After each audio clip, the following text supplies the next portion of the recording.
वालेकुम friends, welcome to my new blog. कैसे हैं आप सब? उम्मीद करती हूँ आप सब बिल्कुल ठीक होंगे, बहुत अच्छे होंगे और खैर खैरियत से होंगे। अल्हम्दुलिल्लाह हम लोग भी बिल्कुल ठीक है और बहुत खुश हैं, बहुत मज़े में हैं। और ये है जी आज की सुबह और आज मैं 6 बजे से ही अपना ब्लॉग स्टार्ट कर रही हूँ। चलाओ। अरे तो निकल जाएगी बेटा, इसमें तो अपन खड़े ही रहेंगे।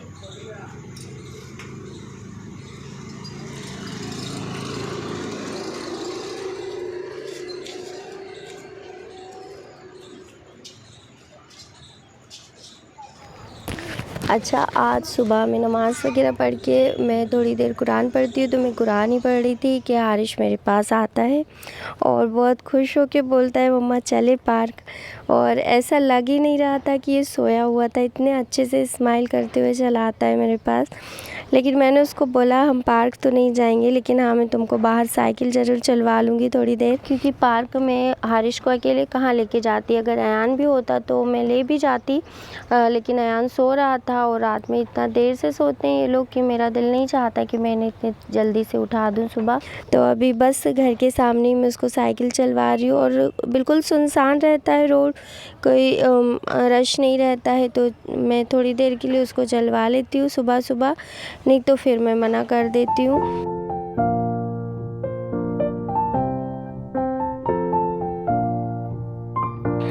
खैर फिर नाश्ता वगैरह होने के बाद हम लोगों ने यहाँ खाने की तैयारी की। और नाश्ते का मैं फुटेज नहीं ले पाती, बहुत कम लेती हूँ, क्योंकि उस वक्त ना मैं बहुत बिज़ी हो जाती हूँ। इतना थोड़ा सा भी टाइम मेरे पास नहीं होता है कि मैं कैमरा वगैरह सेट करूँ या कुछ भी और करूँ। तो बस जितना हो सकता है उतना ले लेती हूँ, जो नहीं हो पाता है वो नहीं ले पाती हूँ, क्योंकि नाश्ते का टाइम ऐसा होता है कि अयान को कुछ खाना होता है, हारिश को कुछ खाना होता है और इनके पापा को भी कुछ खाना होता है। मतलब सबका अलग अलग रूटीन चलता है। और इस दौरान ना फिर मैं पापा का भी मुँह हाथ धुलवाती हूँ, तो उसमें थोड़ी सी बिज़ी हो जाती हूँ। तो बस इन सब के दौरान ना मुझे बहुत मुश्किल से ही वक्त मिल पाता है कि मैं कुछ भी काम टाइम से कर पाऊँ, क्योंकि अभी क्या है ना, बच्चे स्कूल नहीं जा रहे हैं, घर पे ही होते हैं, तो वो थोड़ा सा मेरे लिए मतलब भागा दौड़ी बहुत हो जाती है मेरी सुबह सुबह से। तो ये कर लूँ, वो कर लूँ, ये कर लूँ, वो कर लूँ, तो बस इसीलिए मैं थोड़ी बिज़ी ज़्यादा रहती हूँ। और वैसे तो अगर ये लोग स्कूल में रहते हैं, अगर स्कूल टाइम में, तो फिर वो इतना ज़्यादा नहीं रह पाते, क्योंकि जब बच्चे स्कूल चले जाते हैं तो आपका थोड़ा सा ना काम हल्का हो जाता है। और बच्चे जब साथ में होते हैं तो कभी कुछ चाहिए होता है उन्हें, तो कभी कुछ चाहिए होता है, तो बस इसी में मैं थोड़ी सी बिज़ी चलती हूँ।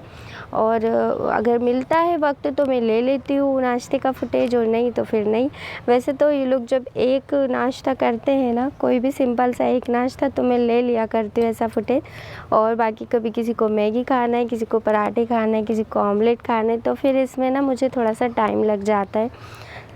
तो और सबको टाइम पे देना भी होता है और टाइम पे दूसरे काम भी देखने होते हैं, घर की साफ़ सफाई देखनी होती है या कोई और दूसरा काम होता है, तो फिर वो भी मैनेज करना पड़ता है। तो बस 12 की पहले पहले तो ये सब होना मेरे लिए नॉर्मल है।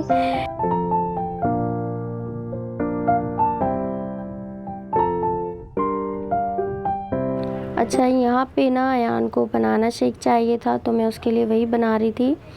तो बस यहाँ पे मैं कुछ कर रही थी और वो मेरे आगे आगे करने की कोशिश कर रहा था। उसको आजकल ना बहुत लगी रहती है जो छोटी मोटी रेसिपी आती है ना बच्चों के टाइप की, तो बस वो सोचता है मैं ही बना लूँ। अच्छा, आप लोग देख रहे होंगे अयान पिछले 3 दिनों से वाइट ड्रेस पहना हुआ है।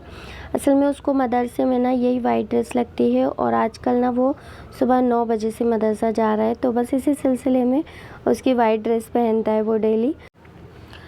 तो बस मस्जिद से जैसे ही आता ना वैसे ही मैं उसको चेंज करवा देती हूँ, तो वो गंदी नहीं होती। और अगर गंदी हो जाती है तो फिर हम लोग उसको धो के डालते हैं, क्योंकि अभी फ़िलहाल उसके पास वाइट कुर्ता पजामा ना एक ही है।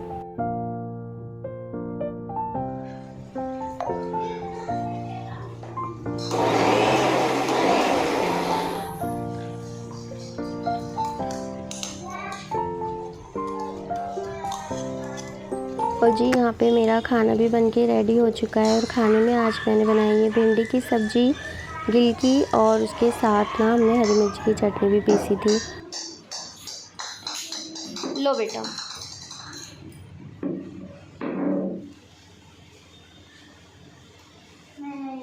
क्यों?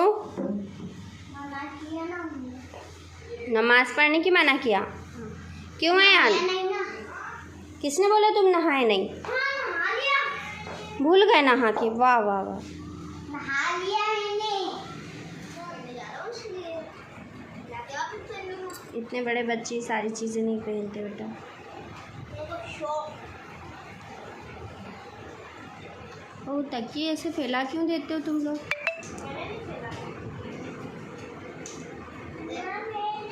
रख दो, अच्छी बात नहीं है इन चीज़ों को ऐसे शो करना बेटा। अच्छी चीज़ थोड़ी होती है ये। अच्छे से लगाओ उसको। सीधे नमाज पढ़ना और सीधे घर आना। ये लो भाई की, ये भी अच्छा है। अच्छा जी, अयान हारिश गए नमाज़ पढ़ने और किचन का भी मेरा काम हो चुका था, तो मैं यहाँ रूम में सफाई करने के लिए आ गई।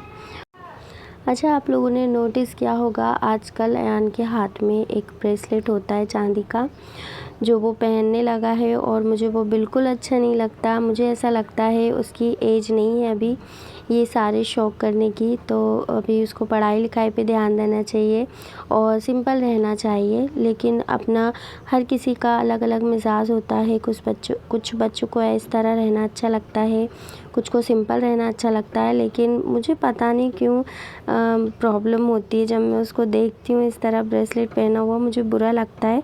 मेरा ऐसा जी चाहता है कि वो ये उतार दे और इसको रख दे और बिल्कुल सिंपल तरीके से रहे। और मैं कोशिश करती हूँ उसको प्यार मोहब्बत से समझाने की कि बेटा ये सब चीज़ें अच्छी नहीं लगती। ज़िद कर रहा था पहनने की, तो मैंने सोचा दे देती हूँ मैं, 1-2 दिन पहनेगा और रख देगा। लेकिन उसके पापा का ब्रेसलेट है और उसको ना उसने छोटा करके उसके हाथ में पहन लिया।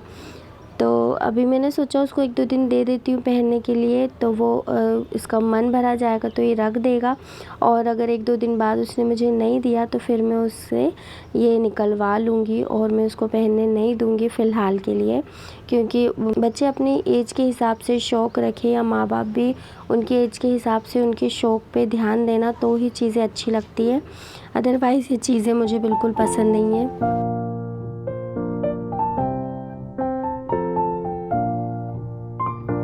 और यहाँ पे काम करते करते बिल्कुल पता नहीं चला कि 2:10 हो गए हैं और मैंने यहीं पे अपना वज़ू बना लिया।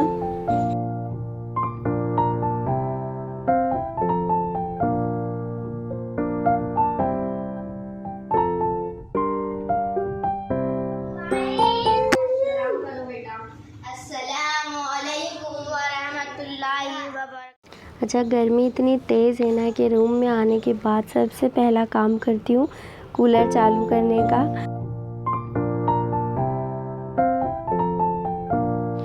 और जी, नमाज से फ़ारिग हुई मैं और उसके बाद फिर यहाँ पे ना पापा को हम लोगों ने हॉल में शिफ्ट कर दिया था, तो मैंने सोचा अच्छा मौका है रूम साफ़ करने का, बेडशीट वगैरह चेंज करने का। क्योंकि पापा लेटे होते हैं तो फिर मैं इंतज़ार करती हूँ कि पापा हटें तो मैं बेडशीट चेंज करूँ या कोई और काम करूँ। तो अभी पापा नहीं थे तो मैंने सोचा खाना मैं बाद में खा लूँगी, पहले यहाँ बेडशीट वगैरह सेट कर दूँ। और हारिश यहीं लेटा हुआ था क्योंकि इस बेड पे ना साइड में ही बोर्ड होता है, तो बच्चों को बहुत आसानी से, अगर मोबाइल डिस्चार्ज है तो बहुत आसानी हो जाती है कि यहीं पे चार्ज लगा के बैठ जाए और बढ़िया मोबाइल चलाता रहे। तो अभी तो फ़िलहाल उसको ये सब नसीब नहीं हो रहा है, बहुत कम ही उसको ये मौके मिलते हैं। तो यहाँ पे मैंने उसको उठा दिया और अभी यहाँ पे मैं उसके रूम की क्लीनिंग करने लगी हूँ।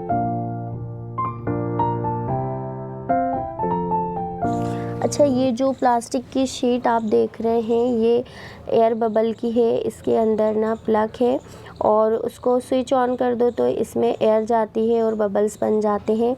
इसकी वजह से ना पापा को पीठ में कोई दिक्कत नहीं होती है। कुछ दिनों पहले हमने इस शीट को लगाना बंद कर दिए थे क्योंकि कोई परेशानी नहीं हो रही थी, लेकिन अभी गर्मी तेज़ होने की वजह से हम लोग इसको फिर से यूज़ करने लगे हैं ताकि कोई परेशानी ना हो आगे।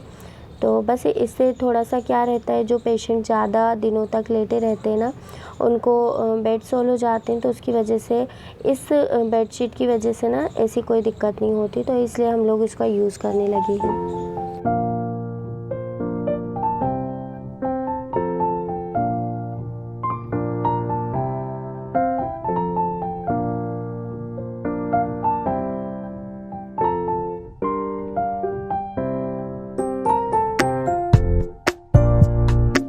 आज ना हमारे दूध वाले भैया दूध थोड़ा लेट लेके आए, मतलब रोज़ तो वो 1 बजे तक ले आते हैं, लेकिन आज वो 2 बजे लेके आए।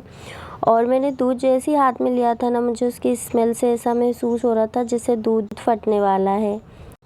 और दूध को मैंने जैसे ही मध्य आंच पे रखा, मैंने सोचा जब तक वो दूध गर्म होगा मैं खाना खा लूँगी, लेकिन वो जैसे ही रखा वैसे ही वो फट गया। तो फिर मैंने उसमें थोड़ा सा नींबू और डाल दिया ताकि वो अच्छी तरह फट जाए, और वो अभी पक रहा है गैस पे। तब तक मैं आ गई इधर हॉल में, क्योंकि अयान इधर ही खाना खा रहा था, तो मैंने सोचा मैं भी इधर ही खा लूँ। और मैंने उससे कहा मेरे पास आके बैठ जाए, लेकिन उसको नीचे ही बैठ के कूलर के सामने ही खाना खाना था, और चटाई भी नहीं लगाया उसने। मैंने उसको कहा भी बेटा चटाई लगा लो, लेकिन नहीं, वो ऐसे ही बैठ गया। और मम्मी पापा भी हॉल में बैठे थे, तो हमने सोचा हम भी वहीं बैठ के खाना खा लेते हैं।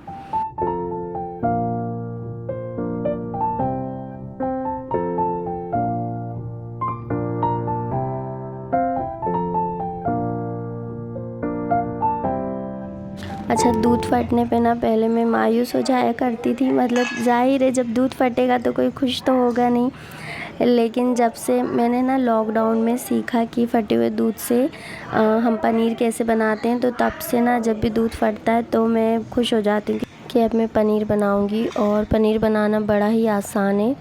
सबसे पहले तो पनीर और दूध को एक छन्नी की मदद से बिल्कुल अलग कर लेना है।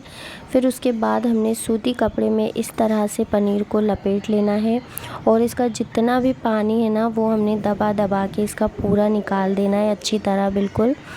और ये 1 किलो दूध का पनीर है, और ये अच्छा खासा पनीर है, मतलब दूध हमारा अच्छा गाढ़ा आता है ना, इसलिए पनीर अच्छा ज़्यादा निकल गया। अगर दूध पतला होता है तो फिर पनीर भी कम निकलता है।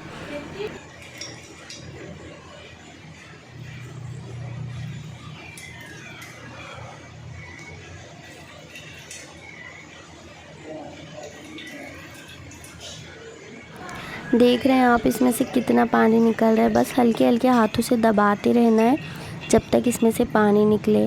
और क्योंकि मैंने इसमें नींबू डाला था तो इसमें थोड़ी सी खटास भी है, तो इसलिए मैं इसको ना अभी पूरा पानी निकालने के बाद एक बार धो लूँगी, और उसके बाद फिर और इसका पानी निकालूँगी, ताकि इसका जो खटास वाला पानी है ना वो भी निकल जाए।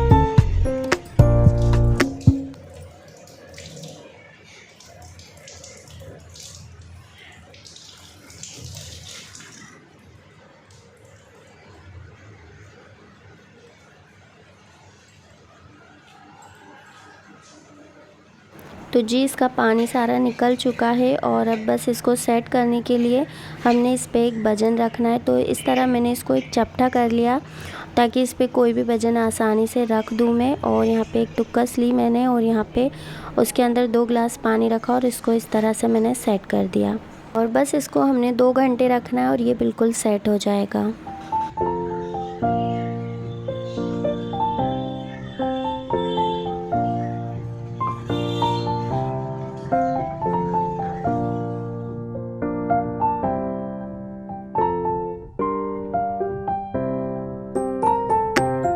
अभी 6:45 बज रही थी और मैं आ गई छत पे, क्योंकि अज़ान होने में अभी 15 से 20 मिनट थे। तो मैंने सोचा तब तक मैं जल्दी से ना मेरा जो छत का काम है वो निपटा के आ जाऊं, क्योंकि रोज़ सुबह के चक्कर में ना धूप आ जाती है, और धूप में बिल्कुल दिल नहीं होता है कि बहुत तेज़ धूप लगती है। इसलिए मैंने सोचा मैं शाम के वक्त इनकी मिट्टी पलटा दूँगी, तो मेरा काम भी हो जाएगा और इनका काम भी हो जाएगा आसानी से।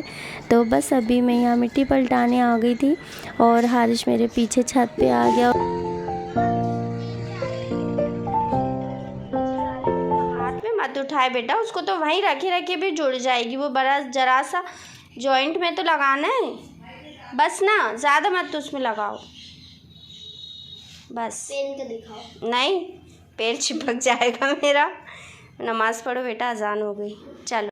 पता नहीं आप लोगों ने नोटिस किया या नहीं, आज मेरी स्लीपर टूट गई थी, लेकिन फिर भी मैं उस टूटी हुई स्लीपर को पहन के ही अपना काम कर रही थी, क्योंकि मेरी ऐसी गंदी आदत हो गई है ना स्लीपर पहनने की कि मेरे पैर में अगर थोड़ी देर भी स्लीपर नहीं रहती ना तो मुझे अटपटा सा लगता है पैरों में, जैसे पता नहीं क्या हो गया। तो मैं टूटी हो या कैसी भी हो, मेरे पैर में हमेशा स्लीपर रहती है। और क्योंकि टूटी हुई थी इसलिए अयान फेविक्विक लेके आया था और उसको जोड़ रहा था कि मम्मा को दिक्कत नहीं हो या मम्मा गिर नहीं जाए इसलिए। खैर जी, ये तो था मेरा आज का ब्लॉग, जो कि पूरा दिन निकल गया और मैंने आप लोगों के साथ आज का दिन शेयर किया। तो उम्मीद करती हूँ आपको मेरा आज का ब्लॉग अच्छा लगा होगा, और इसी के साथ इंशाल्लाह मिलते हैं अगले वीडियो में। अपना बहुत बहुत ख्याल रखें। अल्लाह हाफिज़, बाय।